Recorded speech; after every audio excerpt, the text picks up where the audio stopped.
삼면이 바다로 둘러싸여 있는 우리나라의 미래는 해양 생물 자원과 관련된 연구에 달려 있다고 해도 과언이 아닐 텐데요. 네, 오늘 주민피플에서는 세계 최고 권위를 자랑하는 해양 생명과학자인 부경대학교 김세권 연구특임 교수와 함께 해양 생명공학 분야가 발전해온 과정과 전망에 대해서 알아보겠습니다. 어서 오십시오. 예, 반갑습니다.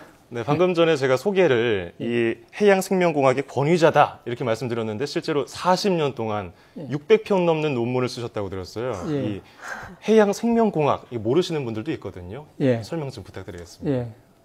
최근에는 뭐 신문이나 텔레비전에 바이오나 또는 바이오테크 같은 말이 자주 등장하고 있습니다. 이것은 바이오테크놀로지의 합성어인데, 네. 그래서 이제 여기에는 그 바이오는 우리가 생명, 그다음에 그 테크놀로지는 기술이거든요. 네. 그래서 이제 생명공학이라고 우리가 번역을 하고 있는데, 그래서 이것은 뭐냐면은 생물체가 가지고 있는 기능을 직접 또는 그 모방해서 유용물질을 생산하는 기술이라고 할 수 있습니다. 그 쉽게 얘기하면은 그 생물이 갖고 있는 기능을 더 유효하게 그 이용하는 기술이죠. 그래서 우리나라에서도 옛부터 그 예를 들어서 된장이나 또는 술이나 간장 뭐 이런 것을 미생물을 이용해서 발효해 가지고 제품을 만들었잖아요. 이것도 네. 일종의 해양 바이오 기술이죠. 예, 예. 근데 이제 해양 생물 공학이라고 하는 것은 그 대상이 해양에 있는 생물이죠. 그래서 해양 생물이 갖고 있는 그 기능성 물질 이런 걸 갖다가 우리 인간에게 효율적으로 활용하는 기술 개발, 이것이 해양 생명 공학이고, 또 네. 그런 것을 산업적으로 이용할 때 우리는 해양 생명 바이오 산업이라고 이렇게 얘기를 하고 있습니다. 이제 뭔지 좀 알겠네요. 예, 예. 네, 정말 40년 동안 600편의 논문이 나오려면 거의 한 해에 10편, 뭐 한 달에 한 편씩은 논문이 나온다고 볼 수가 있는 건데 예, 예. 정말 놀라운 업적이신 것 같습니다. 근데 우리나라에 얼마나 많은 해양 자원이 있는 건지 거기에 대해서 어떤 특징들이 있는지 좀 얘기를 해주시죠. 예, 우리나라는 이제 삼면이 바다로 둘러싸여 있잖아요. 그러니까 육지 면적의 4.5배에 해당하는 그 해양 관할권을 가지고 있습니다. 근데 이제 비교적 해양 생물은 많지만 그게 제대로 지금 활용되고 있지 않고 있죠. 그래서 우선 전 해조류 같은 경우에도 우리나라 연안에 지금 밝혀진 것이 한 500종 이상이 됩니다. 네. 근데 그 중에서 50종이 뭐 이렇게 식품이나 또는 공업 원료로 활용되고 있고요. 또 어류는 우리 연안에 한 1000종 이상이 있는데, 물론 저 그대로 잡아서 우리가 어획해서 먹기도 하고 있지만은 약 20여 종은 양식에 의해서 공급을 하고 있습니다. 예. 그다음에 이제 눈에 보이지 않는 해양 미생물이 있습니다. 이건 수만 종이 있는데 아직까지 여기에도 여러 가지 그 좋은 물질을 만들어내는 해양 미생물이 있는데도 불구하고 제대로 연구가 되지 않고 있습니다. 그 예를 들어서 이제 해조류 같은 경우에는 거기서 추출한 다당류인 알긴산이라든가 카라기난, 한천, 후코단, 이건 오래전부터 우리가 식품이나 의료 또는 공업 분야에서 광범위하게 활용되고 있고요. 예. 또 크로엘라 같은 미세조류, 이것도 그 기능성 식품뿐만 아니라 최근 들어서는 바이오 에너지라든가 디젤류, 화장품 원료 등으로 활용되고 있고요. 또 뭐 잘 아시겠지만 어류의 그 고도 불포화 지방산인 DHA, EPA는 일본에서 의약품으로 활용되고 있습니다. 예. 그다음에 이제 게 껍질에 들어있는 키토산, 이것도 환경이나 식품과 또는 그 의약품으로도 지금 활용되고 있습니다.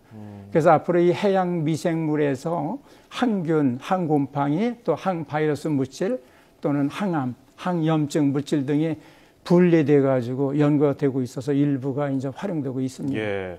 뭐 알게 모르게 뭐 먹는 것부터 의학, 공업, 뭐 에너지까지 다 이 해양 생명공학이 다 연관이 되어 있는데, 자, 여기서 또 궁금한 게 40년 동안 600편 가까운 논문을 쓰셨으니까 다 자기 자식 같겠지만 연구 성과가 그중에서 그래도 기억에 제일 남는 게 있는 게 아닙니까? 우리가 연구하는 것은 예. 결국은 우리 인간한테 도움을 받기 위해서 하고 있잖아요. 그렇죠. 그런 측면에서 보면은 제가 이제 동해안에 한 20년 전에는 그 게가 엄청나게 많이 잡혔습니다. 그래서 이제 거기서 공장에서 게 육을 채취해가지고 그 주로 이제 일본으로 수출 많이 하고, 그다음에 이제 껍데기가 산더미같이 쌓여 있었어요. 그래서 거기서 이제 게 껍질에 있는 키틴을 분리해서 그다음에 이제 키토산으로 만든 다음에 우리 몸에 흡수될 수 있는 키토산 올리고당을 제가 그 연속적으로 만드는 공정을 개발해서 네. 기업에 그 기술 이전을 시켰는데, 근데 이제 올리고당의 크기에 따라서 이게 그 생리 활성 물질이 전혀 달라진다는 걸 발견했어요. 이를테면은 그 크기가 일정 사이즈 되면 항행 효과가 있고, 또 크기가 어느 정도 되면은 또 항균 효과가 또 강하고, 또 어느 정도 더 커지면은 또 무슨 우리 몸에 활성산소 중 그런 노화를 그 촉진하는 물질을 이렇게 제거시킨다거나 이런 그런 여러 가지 그 성분을 그 찾아냈고요. 그다음에 또 하나는 이제 그 해조류인 감태. 네. 그 감태에서 거기에 들어있는 천연물을 한 10종류 분리해서 구조를 밝히고 그 활성을 보니까 항에이즈라든가 항암 또는 그 주름 미백 화장품용 또는 그 천식 이런 다양한 생리활성 기능성을 발견했죠. 예. 그래서 해조류 한 종에서 이렇게 다양한 질환을 예방 또는 치료에 도움을 줄 수 있다는 것은 좀 놀라운 일이죠. 예. 네. 뭐 게 껍질 쌓여 있는 것만 보고도 연구를 할 호기심이 발동하시는 것 같은데, 이렇게 교수님께서는 해양 생물에 관심을 갖게 된 특별한 계기가 있을까요? 제가 부산에 지금 부경대학 교수로 있는데 실제로는 과거에는 부산 수산대학이었습니다. 네. 그래서 이제 봐서 한 50여 년이 다 돼 가는데, 이제 수산 가공 연구실에 제가 그 실험을 도와주고 있었는데, 그때 당시 연구 시설이 굉장히 빈약하고 그야말로 단순 가공의 최저 가공 조건이나 품질 평가 수준의 연구를 했죠. 그래서 이제 제가 학위를 받고 신설학과인 응용화학과의 교수로 그 발령을 받았습니다. 그래서 이제 그때의 해양 생물에 대한 기초 연구를 제대로 이용하고 되지 않았기 때문에 네.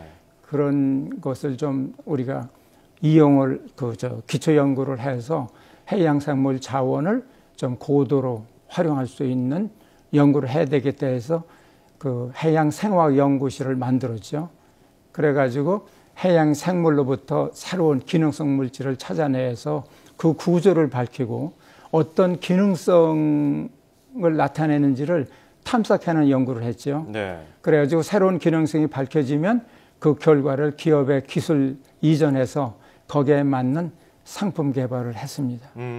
거의 그냥 길을 만들어 오셨다고 볼 수 있는데, 예. 그렇다면 어려운 점 많았을 것 같은데 어떻습니까? 예.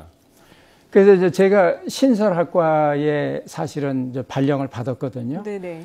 그러니까 이제 연구시설은 전혀 되어 있지 않았습니다. 그런데 제가 이제 연구비를 하나 받은, 과거에는 연구비가 크질 않았어요. 그래도 연구를 해야 되기 때문에 시설되어 있는 다른 교수님 그 연구실에 실험을 하도록 허락을 받아야 했죠. 네. 그래서 이제 그 실험실 소속 학생들에게 또 눈치도 봐야 되고 여러 가지 어려움이 있었습니다. 예. 그래서 이제 제가 미국 일리노이 대학에 가서 연구할 기회가 있었습니다. 그래서 그때 연구하는 그 내용이 국내에서 하는 분이 없었어요. 그래서 이런 연구를 할 수 있는 장비를, 실험 장비를 이제 사비를 털어서 구입을 했습니다. 네. 그래가지고 40여 종이 넘는 장비를 이삿짐으로 그걸 가져왔습니다. 그러니까 이들 장비를 실험실에 설치한 후 비로소 연구를 할 수 있는 것이 제대로 구축이 되었습니다. 그렇군요. 사실 지금도 연구 특임 교수로 교내에서 학생들과 함께 연구를 하고 계신데요. 최근의 연구 주제는 어떤 겁니까? 제가 2004년도부터 해양수산부에서 실시한 해양생명공학 사업의 일환으로 그 연구단장을 모집했습니다. 예. 그때 이제 제가 바이오 프로세스 연구단장으로 선택이 돼서 10년간 연구를 사실은 많이 했죠. 그래서 네. 600여 편의 논문도 발표할 수 있었고요. 기업의 기술 이전도 했습니다. 마침 전 퇴임 후에 저희 학교에 해양 바이오 융합 전문 대학원이 신설됐습니다. 그래서 이제 우리 총장님이 그 연구 특임 교수로도 연구를 해주시면 좋겠다 해서 저를 발령을 내서 그래서 이제 계속 연구를 하고 있습니다. 그래서 예. 지금 하는 것은 이제 원래 중국에 이제 한의학 고서가 있습니다. 이게 중화본초라는 건데 우리나라로 하면 이제 동의보감과 같은 책인데 이게 13권으로 되어 있어요. 여기에 이제 중국에서 이미 500년 전에는 해양 생물을 200종 이상을 한약재로 썼어요. 그런데 현재는 20여 정도 제대로 쓰고 있질 않아요. 그래서 이제 저희가 해양 생물로부터 한약 소재 개발도 하고 있고, 그다음에 이제 천연물 신약이라든가 또 새로운 균형성 물질을 연구하고 있습니다. 그리고 특히 그 해양 생명공학에 관한 그 전문 서적이 별로 없습니다. 네. 영어로 된 책도 없어서 요즘에는 주로 이제 그 해양 생명공학 관련된 서적을 그 미국이나 이런 저명 출판사에서 그 영어로 된 책을 지금 출간하고 있습니다. 네. 교수님께서는 계속 뭐 신설 새로 생기는 거에서만 계속 오셨기 때문에 네. 어느 부분이 부족한지 잘 아실 것 같거든요. 우리가 이 해양 생물 이쪽에 좀 발전을 하기 위해서는 어떤 지원과 노력이 좀 있어야겠습니까? 우선 그 해양 생명공학을 연구할 수 있는 우선 그 인력을 우리가 양성해야 됩니다. 일례로 해양 천연물을 연구하는 그 연구자가 3, 4명에 불과합니다. 아, 그거밖에 안 됩니까? 근데 이제 해양 생물은 실제로 수천 종, 수만 종 있잖아요. 네. 그러니까 거기에서 우리가 어떻게 제대로 연구가 되겠습니까? 연구자들이 너무 적네요, 정말. 그래서 지금 뭐 중국이나 이런 데는 사실은 그 연구력이 굉장히 그 인력이 굉장히 많습니다. 그래서 그다음에 또 이제 이 해양 생명 공학이라는 것이 융합 과학이에요. 그래서 이 혼자 연구해서는 거의 가능성이 없고 여러 사람이 같이 이렇게 협동해서 연구해야 되기 때문에 그 연구비가 좀 과감하게 투자가 이루어져야 됩니다. 그래서 앞으로 이 그 정부에서 좀 이 분야에 연구비가 과감하게 투자가 이루어지고 연구 인력이 확보되면은 이 분야에 발전이 되지 않을까 이렇게 생각이 됩니다. 네, 지금까지 해양 생명공학 분야의 개척자 부경대학교 김세건 연구특임 교수와 함께 이야기 나눴습니다. 오늘 말씀 고맙습니다. 예, 감사합니다.